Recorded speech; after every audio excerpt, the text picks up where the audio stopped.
Compañeras senadoras y compañeros senadores, por segundo año consecutivo estoy en esta tribuna para hablar con motivo de la promulgación de la Constitución del 17. Iniciamos nuestro segundo periodo de sesiones del segundo año de ejercicio legal con el 97 aniversario de la Constitución que promulgó Venustiano Carranza el 5 de febrero del 17, aunque entraría en vigor hasta mayo de ese mismo año.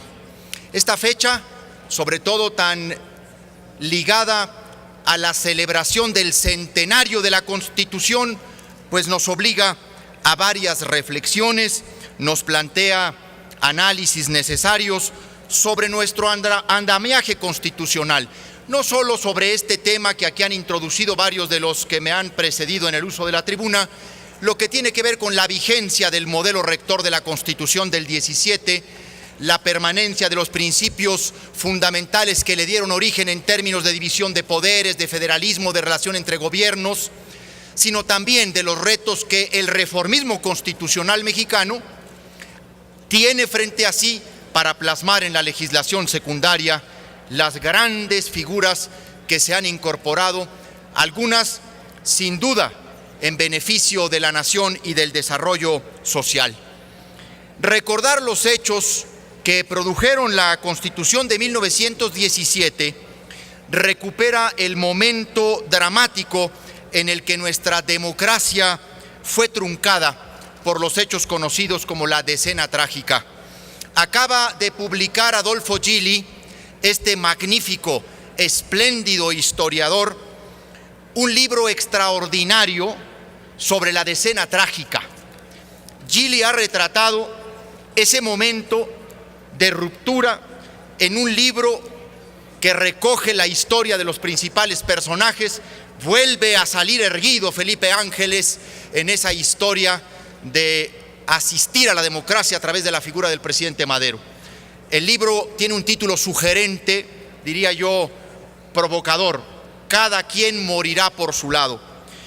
Lo que cuenta Adolfo Gili en ese libro es ese recuento de traiciones, de lealtades, de debilidades, de dobleces, de nerviosismos que provocan el asesinato del presidente Madero y del vicepresidente de la República también. Tras el asesinato de Madero, vencido Villa en el norte, aislado Zapata en el sur, Carranza convoca a un nuevo Congreso para reformar en realidad la Constitución de 1857. Hay que decir que en realidad el constituyente en Querétaro fue convocado para reformar la Constitución de 1857, pero nació de alguna manera una nueva Constitución a través del Plan de Guadalupe convocado por Carranza, y tras las deliberaciones que se dan en el Congreso Federal reunido en Querétaro, se produce una nueva Constitución. Carranza limitaba a ciertas reformas formales y de organización y funcionamiento de los poderes, por lo que no reflejaba cabalmente lo que estaba como aspiraciones económicas o sociales o culturales o políticas del movimiento revolucionario. Sin embargo, es en los debates del constituyente de Querétaro donde se va decantando lo que se conoce como una nueva Constitución en nuestro país, aunque oficialmente lleva como título la Constitución Política de los Estados Unidos Mexicanos, que reforma la del 5 de febrero de 1857. Debo decir que nuestra Constitución en esos debates enfrentó en esa época una lucha. Cuando los constituyentes reunidos en Querétaro formulaban la Carta Magna, Manuel Gómez Morín era estudiante de la Facultad de Derecho. Precisamente don Manuel describe el momento político como un torbellino de pasión entre dos grupos, uno intelectual y otro militar. Sin embargo, dice Gómez Morín que desde entonces los estudiantes advirtieron en la Constitución nueva los restos de una constitución liberal acumulados con preceptos de un socialismo no digerido todavía.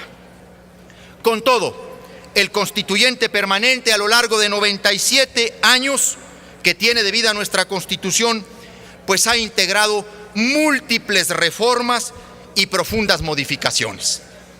Ahí radica el debate sobre la vigencia o no de la Constitución.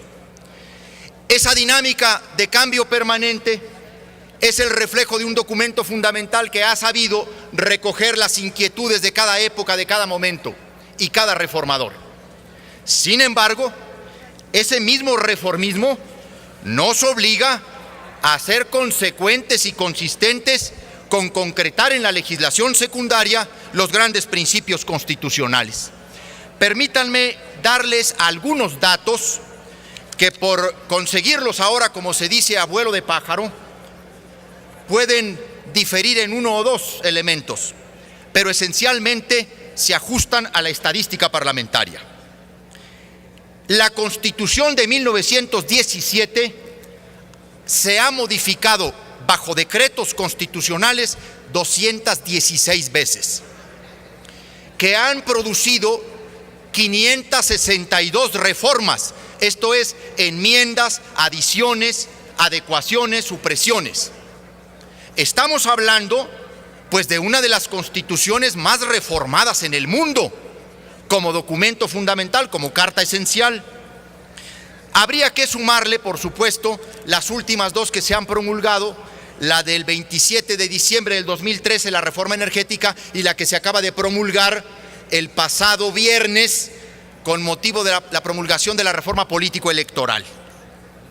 Si se toman en consideración los 97 años, hasta la fecha se han publicado en promedio 5.8 reformas por año. Sin embargo, los cambios constitucionales no responden a un cambio lineal y constante, mientras que entre 1917 y 1973 se promulgaron 2.6 reformas por año. De 1974 a 2013 se reformó 10.3 veces por año. Las 562 reformas como enmiendas o cambios implican que cada uno de los artículos de la Constitución, nuestra Constitución tiene 136 artículos, han sido reformados en promedio 4 veces. La realidad es que 39 artículos de los 136, 28.7%, concentran casi 72% de las reformas. Resulta relevante que el artículo 73, referente a las facultades del Congreso de la Unión, es el más reformado, con un total de 69 modificaciones.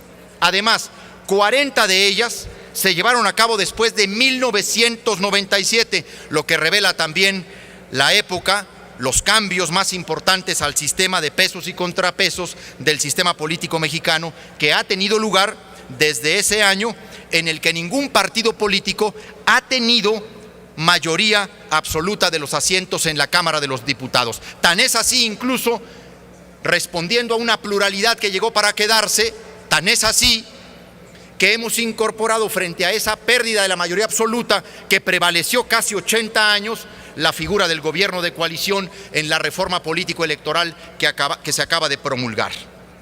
No podríamos en este recuento desconocer que en este tránsito de reformismo constitucional, nuestras legislaturas, sobre todo la de la Cámara de los Diputados, la anterior legislatura de la que varios de nosotros formamos parte, reincorporó a la Constitución figuras importantes, como ya se dijo aquí, consulta popular directa dentro de los derechos de los ciudadanos.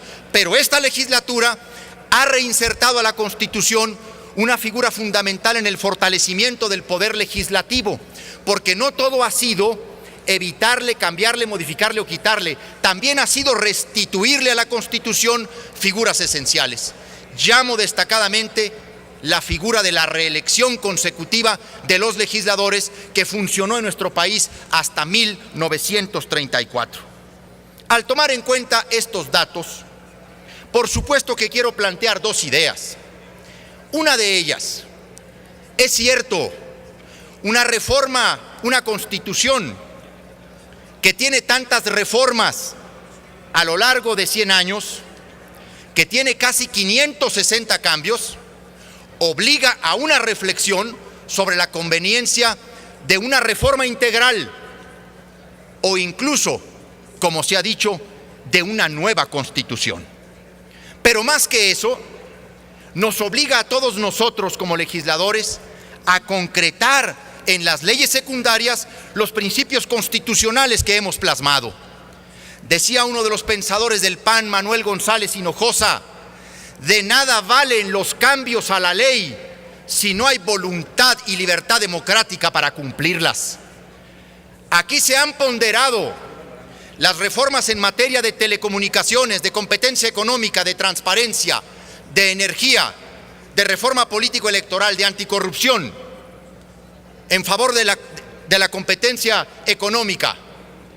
Por supuesto que siendo reformadores, como en ninguna época de la Constitución, esta legislatura, como lo hicimos el año pasado, estamos obligados a honrar el espíritu de nuestras reformas en las leyes secundarias por venir. No se vale el esfuerzo de disminuirlas, de diluirlas o tratar de darles la vuelta, de burlar sus contenidos. Seríamos militantes de una hipocresía constitucional, teniendo a la mano las posibilidades de concretar en la legislación secundaria los principios de los que nos enorgullecemos.